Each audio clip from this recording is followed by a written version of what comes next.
హైదరాబాద్ అఫోర్డబిలిటీకి వచ్చే middle class people అయితే డెఫినెట్గా అండి విత్ ఇన్ ద ఓఆర్ఆర్ కొనలేరండి. ల్యాండ్ పరంగా ఇండిపెండెంట్ హౌస్లు కొనలేరు, విల్లాస్ కొనలేరు. మిడిల్ క్లాస్ పీపుల్ బయట అవుటర్ రింగ్ రోడ్ బయటికి వెళ్ళి కొనుక్కోవటమే.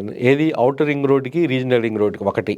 అవుటర్ రింగ్ రోడ్కి బయటికి వెళ్ళి కొంచెం ప్రశాంతమైన వాతావరణంలో చాలా ఇన్వెస్టర్స్ ఏంటంటే అక్కడ ఇల్లు చాలామంది ఇష్టపడుతున్నారు.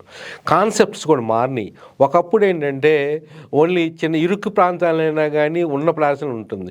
ఇప్పుడు ఏంటంటే ఇటు schools, hospitals outer ring road దాటిన తర్వాత కూడా రావటం వలన, అవుటర్ రింగ్ రోడ్ ఆ ప్రాంతంలో ఉండటం వలన అవుటర్ రింగ్ రోడ్ బయట కూడా ఏంటంటే luxury apartment, wide apartments, greenery space, wide space ఉన్న ప్రాంతాన్ని చాలామంది ఇష్టపడుతున్నారు. కానీ అఫోర్డబిలిటీ వచ్చేలాకి ఇంకో దూరం వెళ్ళాల్సి వస్తుంది.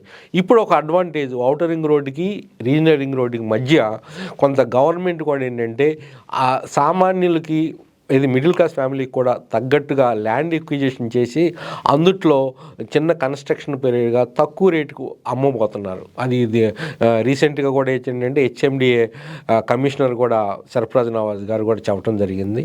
అది ఒక ఆశాభావం అని చెప్పొచ్చు మిడిల్ క్లాస్ పీపుల్కి.